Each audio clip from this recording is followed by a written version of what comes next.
Ya, barangkali belum lama antum dengar ya, alhamdulillah sudah tidak ada dia di muka bumi ini. Tuhannya orang Salafi itu, orang Wahabi dia bilang ya,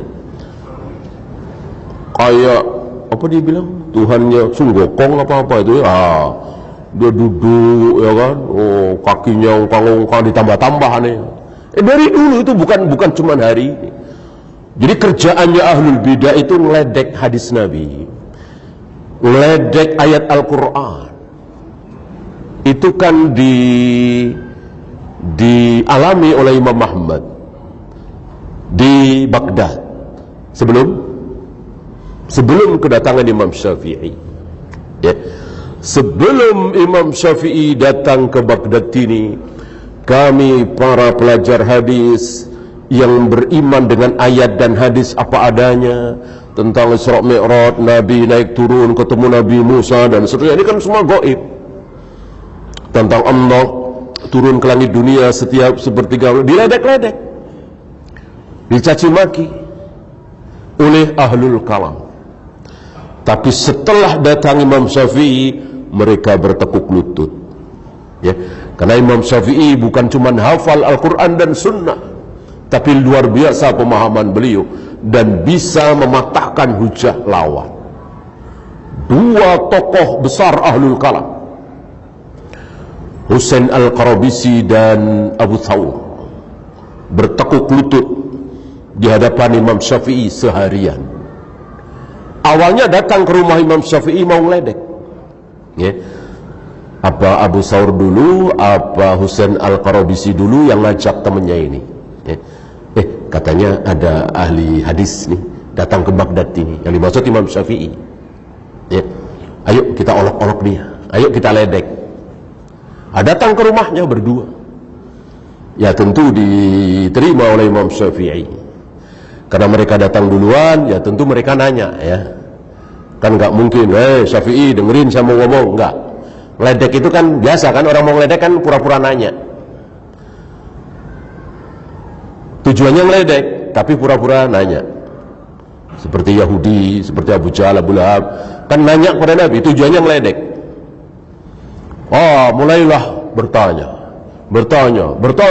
dan selalu dijawab oleh Imam Syafi'i dengan qala Allah, qala Rasul, qala Allah, qala Rasulullah, qala Allah, qala Rasulullah. Ini ayatnya begini, ini hadisnya begini, ini ayatnya begini, ini hadisnya begini. Nah, gak ada kata-kata Imam Syafi'i menurut saya. Sementara ahlul kalam ucapannya gak jauh dari menurut saya, menurut hemat saya, sepanjang yang saya tahu, sepanjang yang kami tahu, gak jauh dari itu. Kalau enggak, menurut si fulan, menurut si fulan, menurut si A, menurut si B, walaupun sebagiannya ulama. Imam Syafi'i tidak keluar dari mulutnya kecuali qala Allah, qala Rasulullah, qala Allah wa qala Rasul.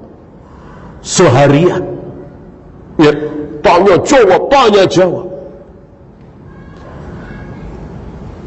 Di kemudian hari, dua orang ini mengatakan, kami mendebat Imam Syafi'i selalu dijawab dengan qala Allah wa qala Rasulullah. Berhenti makan, istirahat, sama salat, sambung lagi, mungkin duhur ya, sambung lagi sampai asar, salat, sambung lagi, maghrib, terus sampai gelap. Kami tinggalkan rumah Imam Syafi'i, sekaligus kami tinggalkan syubhat kami. Hancur syubhatnya, hilang syubhatnya di hadapan Al-Imam Syafi'i rahimahullahu ta'ala rahmatan wasi'ah. Ya. Sampai hari ini. Maka antum jangan kaget, gak usah terlalu emosi kalau sunnah Nabi ini diledek, jenggot diledek, tidak isbal diledek, ya, meyakini Allah bersemayam di atas aras diledek, Allah turun ke langit dunia diledek. Itu bukan hal yang baru ya. Dan tidak usah dengan diledek lalu kita ubah strategi. Ini daripada diledek dulu kesel juga ya, udah bahas yang lain dulu dah. Bahas ekonomi umat, bahas persatuan Islam, biar nggak diledek. Pembahasan itu kan sama. Enggak. Ya, ahlu sunnah tidak mundur, tidak bergeming. Udah terus, silahkan ngeledek. Biar puas, ya sekalian. Puas. Ya, tetap ahlu sunnah tegak di atas hujjah. Sampaikan yang hak itu hak, yang batil itu batil, dan terus. Mau terima atau tidak, Allah yang memberikan hidayah. Seperti Abu Thawr dan Husain Al-Qarabisi, kalau Allah tidak berkenan memberikan hidayah, ya nggak dapat. Memang Allah berkenan memberikan hidayah kepada dua tokoh filsafat ini. Imam Syafi'i cuma perantara, asbab. Ya. Ada satu yang luar biasa, terkagum-kagum dengan ilmunya Imam Syafi'i. Ya. Tapi karena Allah tidak berkenan memberikan hidayah, sampai mati dalam kesesatan. Ya. Sampai ibunya itu minta tolong pada Imam Syafi'i, mohon dinasihati anak saya karena dia sangat kagum dengan Anda. Tapi dasar Allah tidak berkenan memberikan hidayah. Al-Marisi.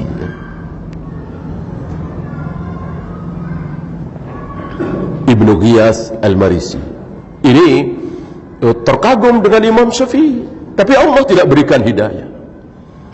Maka sampai akhir hidupnya berada dalam kesesatan, tidak kembali kepada sunnah. Ya. Maka bagi kita, terutama para du'atus salaf, jangan pernah berfikir hasil. Dalam dakwah ini jangan pernah berfikir tentang hasil. Hasilnya bagaimana nih, sudah dakwah sekian tahun di masjid ini. Enggak. Ya, antum lupa dengan Nabi Yahya, Nabi Zakaria. Bukannya berhasil, malah mati di tangan kaumnya, dibunuh kan? Apakah beliau berdua gagal menjadi nabi? Tidak. Bahkan Nabi mengatakan, wa ra'aitun nabiyya wa laysa ma'ahu ahad. Aku tahu ada seorang nabi yang tidak punya pengikut sama sekali.